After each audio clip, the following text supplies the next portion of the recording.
Now it is time for Ruth Epstein. It is time for the Republican-American Report. Ruth joins us every Monday at this time. Good morning, Ruth. Hi, Marshall. Good morning, Jill. Good morning. And how are you? How was your weekend, Ruth? My weekend was a whirl. I'm just coming down now after just running around all weekend, but good stuff. We had the Ag Fair over in Cornwall, which was always fun. We had the Butterfly House over at Audubon, which was beautiful.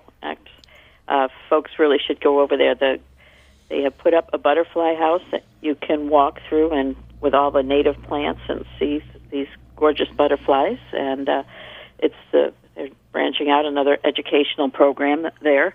There's also the lab where you can watch the caterpillars turn into butterflies, and it really is a beautiful function. And from there was the opioid discussion at Fairfield Farm. There's a new initiative between a whole group of organizations, and they're trying very hard to cope with this scourge, as they call it, and ended the night at the Grove with the class of 69 having their 50th anniversary reunion. Did you get meet my brother there? I did not. Somebody told me he was there, and I did not see him. We don't look alike.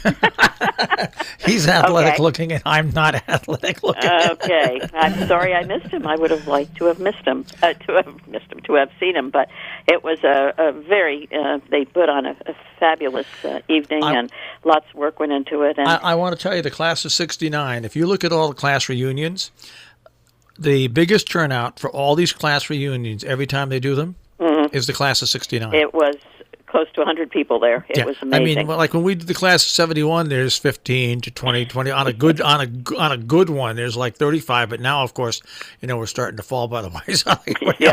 But the class of '69, they did a book. They did all sorts of things, and they asked me to come and take pictures. So it was a lot of fun. I knew several of the people and met some new people. So great evening was had by all, and they did a memorial at the school for all their deceased members, and they did a tour of the high school with Ian, and it was quite a weekend for them. Yep.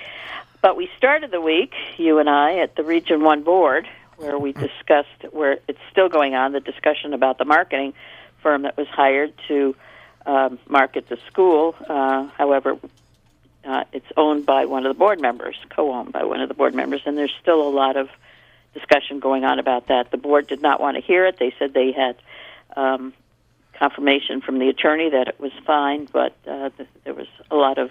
I think I've decided I'm going to wait till a new board's elected and then go for when the new board's elected.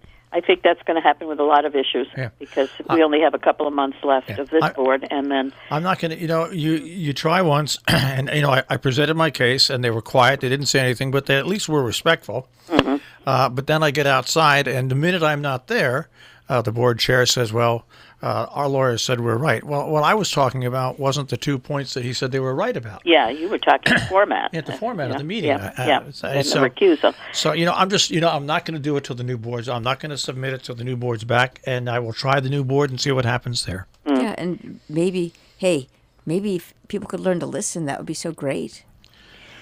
We have, at least 2 new board people coming on. Salisbury? Right? Salisbury and Canaan. Am I correct? Yeah. Yeah.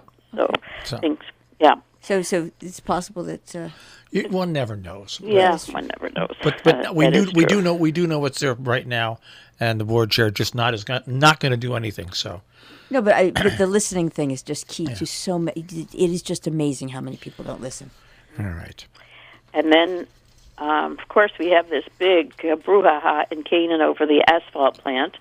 There was a meeting on Monday night, which we missed because we were at Region 1. Yep. But the Planning and Zoning Commission denied the application for a certificate of use for the asphalt plant. And this was, from what I understand, against the lawyer's advice and against the ZEO's advice. Well, the ZEO has resigned over it, saying, just goes against everything that is in the regulations. They've already lost an alternate who has stepped down, and I understand maybe there's another member who's going to step down. It's causing a real brouhaha, and it appears that the Ben Metcalf, the applicant in this case, will be taking it on to court. Oh, there's no doubt. There's no doubt about that. that. So that will continue. That's going to be a continuing story. So, and lots of planning and zoning commissions are looking at that are looking at that. Yeah. And not easy serving on those commissions sometimes. It isn't.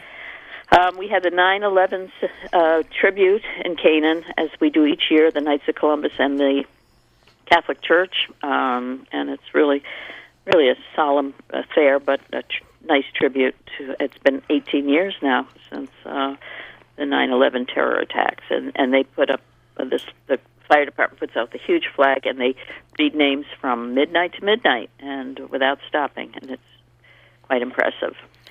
And we got stuff coming up. Oh, I don't know if you saw the paper.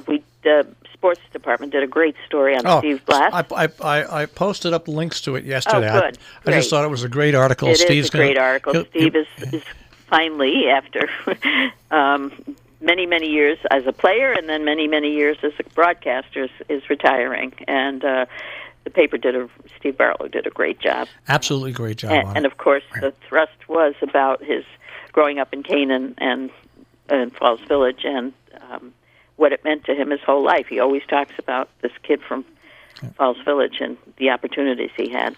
Great. Absolutely great. Yep. So coming up, we have, and then on Saturday we have the travel club dinner. The kids are going, I believe, to Italy this year, and they're raising money and got a big dinner and raffles going on. It's great. John Lizzie, the teacher, has re-upped this group that was there for years and then sort of had a hiatus. So hopefully they'll get a lot of support for that.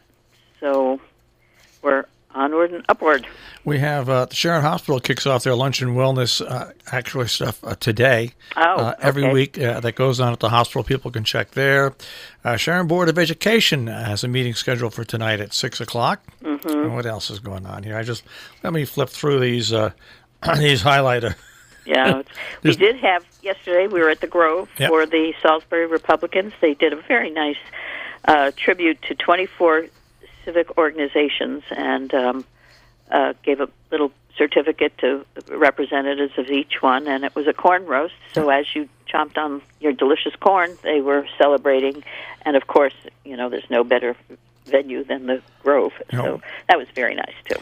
Okay, Sharon Housing Authority meets tomorrow at 5. The Sharon Board of Finance meets on Tuesday at Town Hall. They have a pretty big agenda, actually. Oh, really? Going up that. Board of Selectmen in Cornwall on 7:30. Board of Education on the 18th in Cornwall. And the Track Committee in Salisbury meets at Salisbury Town Hall on the 18th as well. So there's a few municipal things. But not as busy as last week. But no.